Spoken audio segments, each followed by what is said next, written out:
कुछ खास होने वाला है, क्या तैयारी है सत्ता पक्ष और विपक्ष की? देखिए, अगर बात की जाए आज सत्र आउट होने की, तो अब 5 घंटे का सत्र आज रखा गया है। एक दिवसीय सत्र होने वाला है। इस सत्र में अगर बात की जाए, सत्ता पक्ष और विपक्ष दोनों ही एक पटल पर होंगे। और अगर बात करें सत्ता पक्ष की, तो लगातार प्रदेश सरकार बीजेपी ये प्रयास कर रही है कि जिस तरह से विपक्ष ने महिला आरक्षण बिल को लेकर अपना अविश्वास प्रस्ताव पेश किया था, उसको लेकर बीजेपी निंदा प्रस्ताव लेकर आने जा रही है। और अगर जी। बात करें तो 11 बजे से वंदना ये बैठक माफ कीजिएगा, सत्र आहूत होगा। और उसके पहले सर्वदलीय बैठक 9:30 बजे आहूत की गई है। और इस सर्वदलीय बैठक में सत्ता पक्ष और विपक्ष दोनों ही आने की संभावना है। और लोक भवन में 9:30 बजे ये बैठक शुरू होगी और इसके ठीक 1.5 घंटे बाद 11 बजे आने की वरना जो सत्र है वो आहूत किया जाएगा। और अगर बात करें बीजेपी की, तो बीजेपी की तरफ से महिला आरक्षण को लेकर जो बिल लाया गया था, उस पर निंदा प्रस्ताव बीजेपी ला सकती है। इसके साथ तमाम जो विधेयक है उनमें संशोधन जो विधेयक है वो भी आज इस सत्र के दौरान लाया जाएगा। हालांकि अगर बात करें वंदना विपक्ष की, तो विपक्ष की तरफ से जो आराधना मोर्चा सीएलपी लीडर कांग्रेस की है, उन्होंने कहा है कि जो 5 घंटे का जो सत्र बुलाया गया है महिला आरक्षण को लेकर, उस समय को और बढ़ाना चाहिए। इस पर बात करने के लिए, महिलाओं के मुद्दे पर बात करने के लिए समय की और अवधि बढ़ानी चाहिए। सिर्फ 5 घंटे का जो सत्र आउट हो रहा है ये पर्याप्त नहीं है। तो साफ तौर पर सीएलपी लीडर कांग्रेस की जो आराधना मोना मिश्रा है, उन्होंने जरूर इस सत्र को बढ़ाने की मांग की है, समय जो अवधि है उसको बढ़ाने की मांग की है वंदना। लेकिन अगर बात करें समाजवादी पार्टी की, तो समाजवादी पार्टी के राष्ट्रीय अध्यक्ष अखिलेश यादव ने भी कल अपने पार्टी मुख्यालय पर बैठक करके तमाम जो तैयारियां, रणनीति, रूपरेखा तैयार कर ली है आज के इस सत्र को लेकर। और जरूर ये देखना दिलचस्प होगा वंदना कि जब आज सत्र आहूत होगा ये एक दिवसीय, तो इसमें जब एक तरफ सत्ता पक्ष विपक्ष के खिलाफ निंदा प्रस्ताव लेकर आएगा, तो मैं विपक्ष इस पूरे मामले को लेकर किस तरह से उसको काउंटर करेगा, तो ये जरूर दिलचस्प होगा। और मैं आपको तस्वीरें दिखा दूं, ये विधानसभा के पटल पर हमारी मौजूदगी और देख रहे हैं ये विधानसभा है। जो तमाम जो तैयारियां सुरक्षा व्यवस्था की पूरी कर ली गई हैं, जो लखनऊ कमिश्नर का जो पुलिस बल है वो यहाँ पर डिप्लॉय कर दिया गया है। तमाम जो आला अधिकारी यहाँ मौके पर पहुंच चुके हैं। और जैसा कि मैंने बताया कि 9:30 बजे सर्वदलीय बैठक के बाद में वंदना 11 बजे से सत्र आहूत हो रहा है। और इस सत्र में सत्ता पक्ष और विपक्ष दोनों ही आमने सामने होंगे। जैसे कि मैंने बताया, सत्ता पक्ष निंदा प्रस्ताव लाने की बात कर रहा है और मुख्यमंत्री योगी आदित्यनाथ तमाम वो आरोप आज इस सत्र में लगाते हुए नजर आएंगे विपक्ष पर। क्योंकि साफ अगर बात करें तो जिस तरह से केंद्र सरकार ने महिला संशोधन अधिनियम, माफ कीजिएगा, महिला आरक्षण नारी बंधन अधिनियम जो लेकर आए थे, उस पर जिस तरह से विपक्ष का रुख रखा है, उससे खासा नाराजगी कहना कि सत्ता पक्ष में देखने को मिल रही है। न केवल वंदना सत्ता पक्ष में नाराजगी, बल्कि बड़ी संख्या में जो महिलाएं हैं जो राजनीति में दखल रखती हैं या फिर अन्य क्षेत्रों में दखल रखती हैं, उनमें भी खासा नाराजगी देखने को मिल रही है। और जितने भी बीजेपी शासित जो प्रदेश है वहां पर लगातार सत्र आहूत किया जा रहा है। उत्तर प्रदेश के पहले अगर बात करें उत्तराखंड की, तो उत्तराखंड में भी विशेष सत्र आहूत किया गया था एक दिवसीय। और आज उत्तर प्रदेश में एक दिवसीय 5 घंटे का सत्र आहूत किया जा रहा है, जिसमें विपक्ष के खिलाफ सत्ता पक्ष निंदा प्रस्ताव लेकर आएगा। वंदना। बिल्कुल। अब अनिकेत, क्योंकि कई संशोधन अध्यादेश भी इसमें कहा जा रहा है कि लाए जाएंगे, और सरकार की ओर से क्या कहा जा रहा है कि समय बढ़ाया जा सकता है क्योंकि विपक्ष मांग कर रहा है, और विपक्ष की रणनीति आज क्या होने वाली है? हंगामे के भी आसार नजर आ रहे हैं। बिल्कुल। देखिए वंदना, अगर बात की जाए विपक्ष की, तो निश्चित तौर पर विपक्ष पूरे इस मामले को लेकर अपना विरोध जरूर दर्ज करेगा। अगर बात करें समाजवादी पार्टी की, तो समाजवादी पार्टी की जो सचिन यादव वो पहुंचे हुए थे, हाथों में सदन के अंदर वो 50% आबादी का एक अपमान था। और जो राजनीतिक दल महिलाओं करते थे, अब वो बेनकाब हो चुके हैं। बिल्कुल स्पष्ट हो गया है कि किसी भी सूरत पे ये लोग महिलाओं के आगे। यही कारण है कि जितने राजनीतिक दल थे वो सब इकट्ठा होकर के सदन में विधेयक को गिराने के बाद जिस तरीके का अट्टहास किया, वो तो महाभारत काल की मुझे है कि जब द्रौपदी का चीन हरण हो रहा था, जिस समय कौरवों ने अट्टहास किया था, और मेरी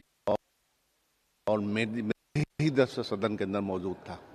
तो इस बात को जन जन तक पहुंचाना आवश्यक भी है। और सभी तो बीजेपी लगातार विपक्ष को घेर रही है और ये कहा जा रहा है कि महिलाओं के सम्मान में जो कदम उठाया जा रहा था उसमें रुकावट पैदा करने की कोशिश की गई। हमारे साथ अनिकेत लगातार जुड़े हुए हैं। अनिकेत, लौटेंगे आपके पास। एक बड़ी जानकारी मिल रही है, मुख्यमंत्री योगी आदित्यनाथ की प्रेस कॉन्फ्रेंस आज होने वाली है सुबह 10 बजे, यानी कुछ ही देर में मुख्यमंत्री योगी आदित्यनाथ की प्रेस कॉन्फ्रेंस होगी। विधानसभा के विशेष सत्र से पहले ये प्रेस कॉन्फ्रेंस बुलाई गई है, जिसमें मुख्यमंत्री योगी आदित्यनाथ अपनी बात रखेंगे और सरकार की क्या तैयारी है इस सत्र को लेकर, उस पर भी बातचीत होगी। तो विधानसभा के विशेष सत्र से पहले ये प्रेस कॉन्फ्रेंस बुलाई गई है। मीडिया से मुखातिब होंगे मुख्यमंत्री योगी आदित्यनाथ। अनिकेत लगातार हमारे साथ जुड़े हैं। अनिकेत, क्या कुछ मुख्यमंत्री की ओर से कहा जा सकता है? हालांकि एक फॉर्मेलिटी भी है कि विशेष सत्र बुलाया गया है, उसके बारे में भी मुख्यमंत्री जानकारी देंगे। बिल्कुल। देखिए निश्चित तौर पर वंदना, अगर बात करें सूबे के मुखिया योगी आदित्यनाथ की, तो वो लोक भवन पहुंच चुके हैं और 10 बजे वो प्रेस कॉन्फ्रेंस करेंगे और प्रेस ब्रीफिंग में साफ तौर पर नारी बंधन अधिनियम को लेकर किस तरह से सत्ता पक्ष का रुख रहेगा, तो उस रुख को बताने के लिए जरूर मुख्यमंत्री योगी आदित्यनाथ 10 बजे प्रेस कॉन्फ्रेंस करेंगे सत्र से पहले। और साफ तौर पर यह बताने का प्रयास होगा सूबे के मुखिया योगी आदित्यनाथ का वंदना कि विपक्ष ने किस तरह से नारी बंधन अधिनियम को लेकर अपनी नकारात्मकता जाहिर की है और विपक्ष सिर्फ महिलाओं के आरक्षण की, महिलाओं के मुद्दों की उनको जी उन पर सिर्फ बात करता है, वरना अगर जब तो ये तमाम जो मुद्दे हैं ये कहीं ना कहीं आज अब इस सत्र में होंगे और उसकी जानकारी जरूर मुख्यमंत्री योगी आदित्यनाथ इस सत्र से पहले 10 बजे अपने प्रेस कॉन्फ्रेंस में देते हुए नजर आएंगे कि किस तरह से विपक्ष का पूरा रुख रहा है और सत्ता पक्ष का क्या रुख रहेगा और किस तरह से आगे की प्रक्रिया, आगे कार्रवाई होगी। वंदना बिल्कुल। अब लेकिन जिस तरीके से महिला सम्मान को लेकर बीजेपी विपक्ष को घेर रही है, विपक्ष की ओर से क्या कुछ कहा जा रहा है? क्योंकि वो कह रहे हैं कि ये तो पहले से ही कानून लागू हो चुका है, गुमराह करने की कोशिश कर रही है सरकार। देखिए बिल्कुल वंदना, अगर बात की जाए विपक्ष की तो विपक्ष लगातार, तो चाहे राहुल गांधी की बात करें या फिर अखिलेश यादव की बात करें, तो उनका साफ तौर पर कहना था कि 2023 का जो रोस्टर था अगर उस आधार पर ये अधिनियम अगर लागू किया जाता तो विपक्ष को किसी प्रकार की कोई दिक्कत नहीं थी। लेकिन भारतीय जनता पार्टी ने अपनी सहूलियत के लिए अपने हिसाब से ये अधिनियम लेकर आए हैं। इस बात को लेकर लगातार विपक्ष का विरोध है। तमाम जो पॉइंट्स है उन पॉइंट्स को विपक्ष ने उस अधिनियम में कहीं ना कहीं जोड़ते हुए उन्होंने विरोध इसका किया है। तो लगातार चाहे राहुल गांधी की बात करें फिर अखिलेश यादव की बात करें तो इस बात को लगातार वो मुखरता से कहते भी चले आ रहे हैं कि जब तक भारतीय जनता पार्टी पुराने रोस्टर के आधार पर चीजें लागू नहीं करेगी तब तक विपक्ष का ये जो विरोध है वो साफ तौर पर देखने को मिलेगा। वंदना, ठीक है अनिकेत, बयानबाजी भी लगातार की जा रही, क्या कुछ कहा जा रहा है सुनवाते हैं। पौरुक चाहिए घेरे के ना दीने में जो गुलदस्ता लेके जो राती के गुलदस्ता लेके मिल जाए तो योगी जी से कि जान बचाइए, दिन में भाषण का दी हैं। सर पश्चिम बंगाल में जो रिकॉर्ड तोड़ वोटिंग हुई है वहाँ सरकार आ रही है एनडीए की, वहाँ एनडीए की सरकार आ रही है।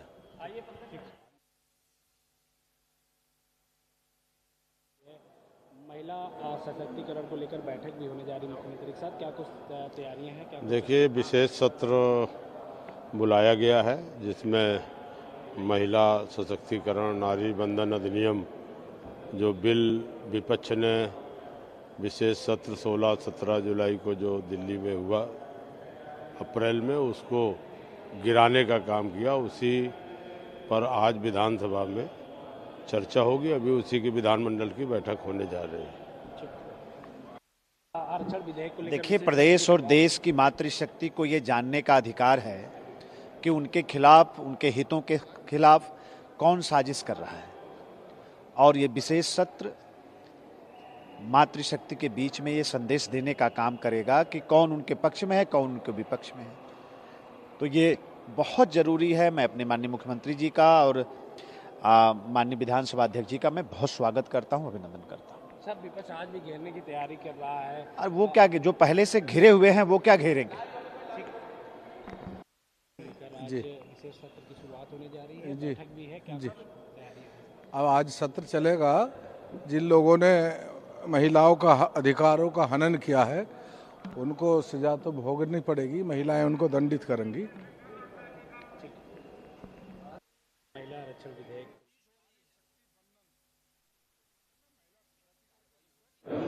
चर्चा पक्ष विपक्ष के द्वारा होगी। आज का दिन उन्हीं के समर्पित है। लेकिन समाजवादी पार्टी कह रही है कि आपके निंदा प्रस्ताव के विरोध में वो अति निंदा प्रस्ताव कल उन्होंने अपने विधायकों की सहमति से पारित किया, आप लोगों ने।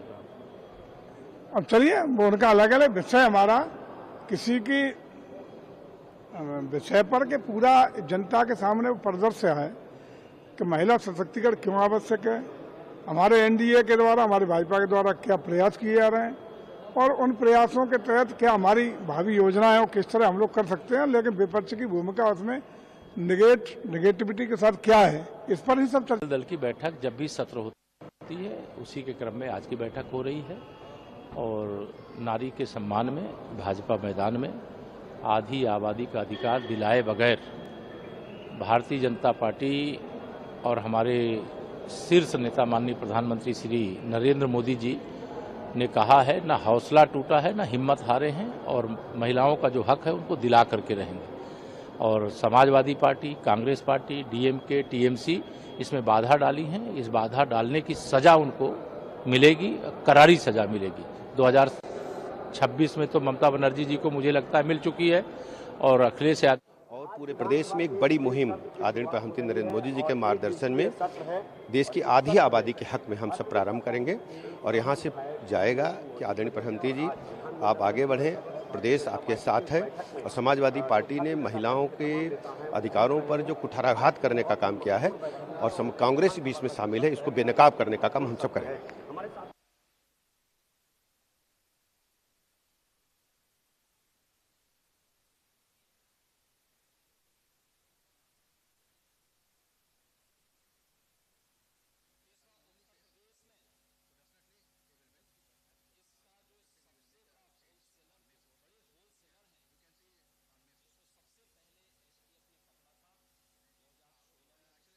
रुकावट डालने की कोशिश कर रहा है, यानी विपक्ष पर हमला बोलने की कोशिश यहां पर की जाएगी। अनिकेत हमारे साथ लगातार जुड़े हैं। अनिकेत, तमाम जो कैबिनेट मंत्री है वो भी यही बता रहे हैं कि आज जो विशेष सत्र बुलाया गया उसका मकसद यही है कि महिलाओं को बताया जाएगा कि उनके पक्ष में सरकार किस तरीके से कदम आगे बढ़ा रही है, लेकिन विपक्ष उसमें व्यवधान पैदा करने की कोशिश कर रहा है। वंदना, देखिए लगातार अगर बात की जाए सत्ता पक्ष की, जैसे कि मैंने पहले ही बताया कि निंदा प्रस्ताव इस आज के सत्र में आज बीजेपी लेकर आने वाली है। और अगर बात करें विपक्ष की, तो विपक्ष लगातार ये कह रहा है कि वो अति निंदा प्रस्ताव लेकर आएंगे, यानी कि सत्ता पक्ष और विपक्ष दोनों ही आज जो राजनीतिक दल है वो आज विधानसभा सत्र में आमने सामने होंगे। और निश्चित तौर पर अगर बात करें बीजेपी की वंदना, तो लगातार बीजेपी अब लोगों तक ये संदेश, ये मैसेज कहना कहीं कन्वे करना चाह रही है कि केंद्र सरकार ने जरूर महिलाओं के प्रति न केवल संवेदना व्यक्त करी बल्कि उनको हर क्षेत्र में अग्रणी भूमिका में लाने का प्रयास किया है। न केवल प्राइवेट सेक्टर की बात करें, गवर्नमेंट जॉब्स की बात करें, या फिर अब राजनीति की अगर बात करें तो 33% आरक्षण की बात बीजेपी ने करके महिलाओं को राजनीति में अग्रणी भूमिका लाने का प्रयास तो जरूर किया, लेकिन विपक्ष ने अपनी नकारात्मकता दिखा के साफ कर दिया है कि विपक्ष सिर्फ अपने एजेंडों में, अपने मैनिफेस्टो में महिलाओं के हित की बात करता, उनके मुद्दों की बात करता, लेकिन जब बात मूल असल उनके राजनीति में दखल की आती है तब विपक्ष अपनी नकारात्मकता दिखाकर अपना रुख साफ कर देता है। तो ये तमाम जो संदेश, तमाम जो मैसेज है, ये देने का प्रयास आज बीजेपी करेगी इस सत्र के दौरान। बिल्कुल अनिकेत, और कुछ ही देर में क्योंकि प्रेस कॉन्फ्रेंस भी मुख्यमंत्री करने वाले हैं, उस पर भी निगाहें रहेंगी। आप रहिएगा हमारे साथ, लौटेंगे आपके पास। इधर लखनऊ में पहली AI सिटी बनने वाली है, एक बड़ी जानकारी मिल रही है। वृंदावन योजना में AI सिटी का निर्माण होगा, 12 एकड़ में विकसित होगा बिजनेस पार्क।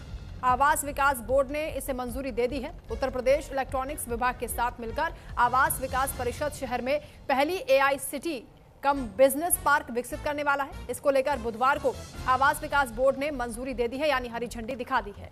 नए वित्तीय वर्ष 2026-27 का 4173 करोड़ का बजट भी बोर्ड ने पास कर दिया है। इससे नई योजनाओं के लिए जमीन खरीद के लिए बजट की कमी नहीं होगी।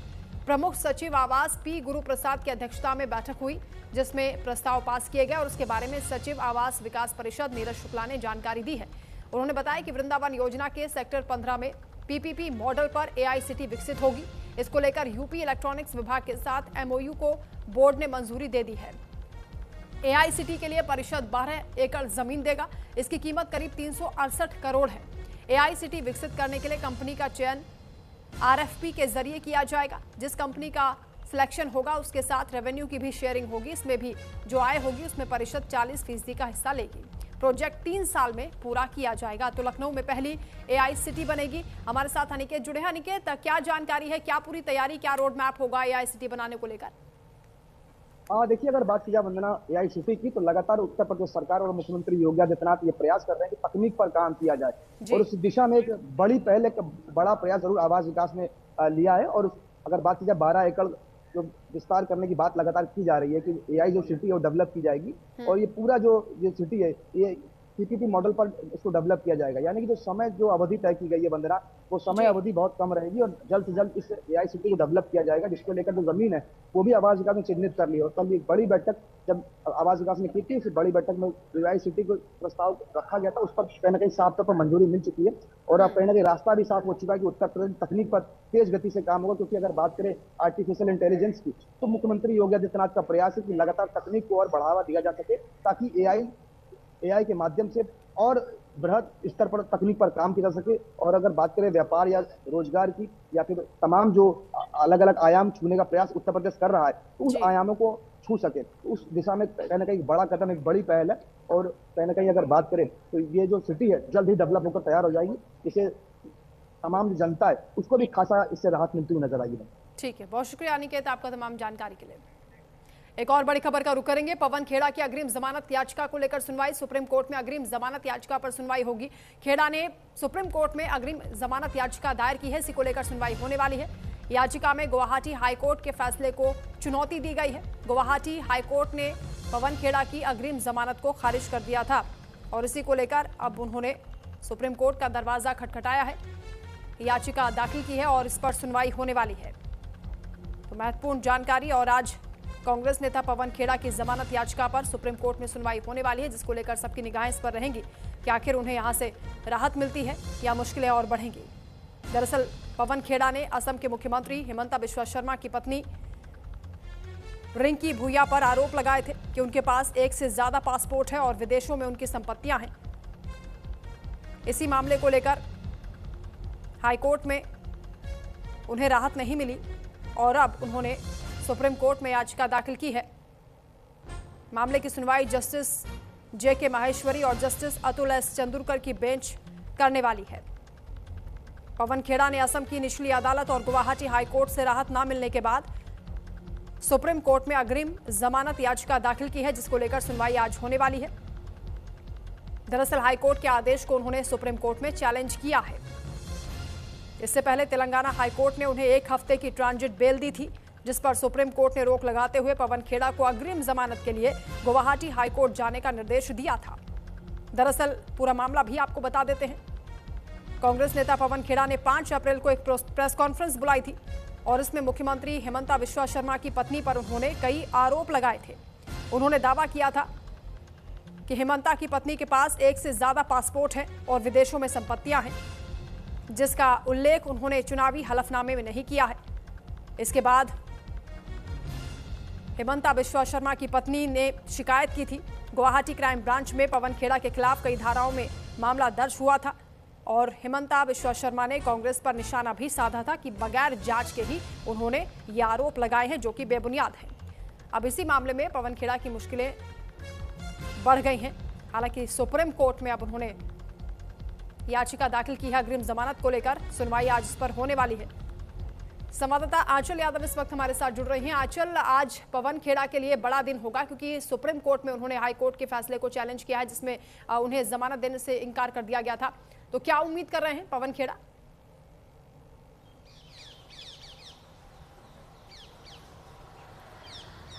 देखिए, पवन खेड़ा इससे पहले भी सुप्रीम कोर्ट का रास्ता अपना चुके हैं, लेकिन उनको वहां भी राहत नहीं मिली थी। लेकिन एक बार जिस तरह से देखिए पवन खेड़ा को जब असम हाई कोर्ट से राहत नहीं मिली तो उन्होंने कहीं ना कहीं एक बार फिर से सुप्रीम कोर्ट का रास्ता अपनाया। लेकिन कहा जाता ना कि वरना जब कई बार आप ऐसी चीज़ें कर जाते हैं जिसका खामियाजा जो है वो आपको बड़े ही लंबे दौर तक भुगतना पड़ता है, और यही जो है पवन खेड़ा के साथ में हुआ है। क्योंकि असम इलेक्शन के समय में जिस तरह से उन्होंने असम के मुख्यमंत्री और उनकी पत्नी के खिलाफ में वीज़ा मामला हो या फिर देखिए तमाम तरह की डॉक्यूमेंटेशन को लेकर हो या फिर देखिए नागरिकता की बात हो, इस तरह की तमाम एक पूरी फाइल थी जो कि एलिगेशन लगाए थे। लेकिन वो एलिगेशन जो है जब जांच होती है तो पूरी तरीके से निराधार निकलते, जिसके बाद से असम सरकार ने उनकी गिरफ्तारी का फरमान जारी किया था। उनकी गिरफ्तारी करने के लिए पुलिस जाती है घर पे, लेकिन वो वहां नहीं मिलते। चुनाव का हवाला देते हुए वे साउथ की तरफ निकल जाते हैं।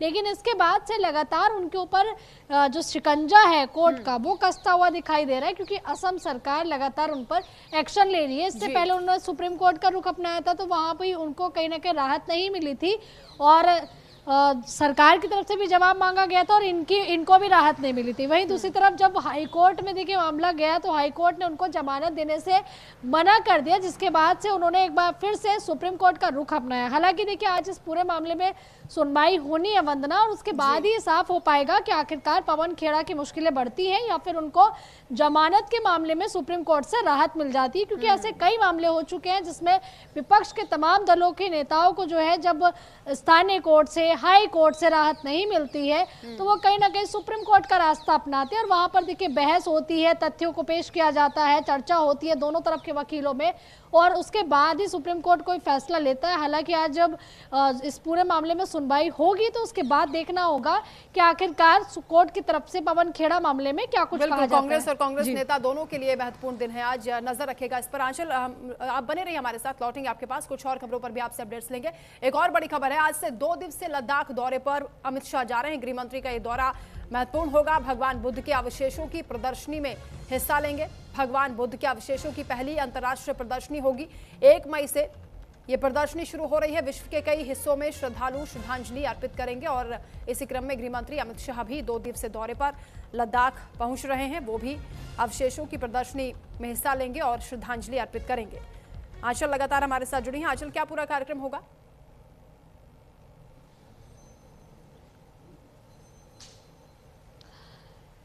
बिल्कुल, देखिए आज गृह मंत्री अमित शाह जो है आज से लेके यानी कि 30 अप्रैल से लेकर 1 मई तक जो है वो जम्मू कश्मीर के दौरे पर रहने वाले हैं। यानी कि अगर हम लद्दाख की बात करें खास करके तो लद्दाख वो जाने वाले हैं और उनका ये दौरा जो है इस लिहाज से भी खास माना जा रहा है। एक तो आध्यात्मिक रूप से, दूसरी तरफ देखिए लद्दाख में जो जिलों की संख्या बढ़ाई गई यानी कि 2 से बढ़कर जो 7 जिले किए गए हैं, उसके बाद से देखिए तुरंत उनका ये दौरा आया है। तो इस लिहाज से भी खास माना जा रहा है क्योंकि देखिए बॉर्डर की सुरक्षा, पाकिस्तान के साथ में हमारी सीमाएं और जो हमारे वहाँ के जितने भी स्टेट हैं उनकी सुरक्षा कहीं ना कहीं जो है वो बहुत ज़्यादा महत्वपूर्ण हो जाती है। और लद्दाख देखिए एक महत्वपूर्ण हिस्सा है हमारा, कह सकते हैं कि जो हिमालयी हमारे राज्य हैं उनमें से, जो कि इस तरह के बर्फ वाले पर्वत वाले जितने भी हमारे राज्य हैं तो उसमें कहीं ना कहीं लद्दाख में उनका जाना और देखिए बुद्ध पवित्र अवशेषों के कार्यक्रम में देखिए शामिल होना, ये कहीं ना कहीं कह सकते हैं कि एक दूसरे कम्युनिटी को भी कहीं ना कहीं देखिए उनके बीच में अपनी पकड़ बनाना भाजपा का एक पहले से भी रहा है। और हमने देखा कि बुद्ध जी के जो अवशेष थे उनको विदेशों से भारत लाना और इसके अलावा देखिए लगातार इस तरह के कार्यक्रमों में शामिल होना। इससे पहले भी हमने देखा है कि जब खुद देश के प्रधानमंत्री पिछले दिनों गुजरात गए थे, वहाँ भी देखिए महात्मा बुद्ध से जुड़ा हुआ एक कार्यक्रम था और इसमें उन्होंने शिरकत की थी। और अभी एक बार फिर से देखिए गृह मंत्री अमित शाह जो है जब लद्दाख जा रहे हैं तो महात्मा बुद्ध के जो अवशेषों का कार्यक्रम है उसमें शिरकत करने वाले हैं। इसके अलावा देखिए अगर हम क्षेत्रीय विकास की बात करें तो वहाँ के मुद्दों को भी कहीं ना कहीं बढ़ावा मिलने वाला है क्योंकि बॉर्डर सुरक्षा का जिक्र हम यहाँ पहले भी कर रहे थे और ऐसे में ठीक है। कुल मिलाकर गृह मंत्री अमित शाह का महत्वपूर्ण दौरा ये होने वाला है। 2 दिवसीय दौरे पर लद्दाख पहुंच रहे हैं गृह मंत्री अमित शाह। शुक्रिया आपका आंचल तमाम जानकारी के लिए। इस बीच दिल्ली के अशोक विहार से एक बड़ी खबर सामने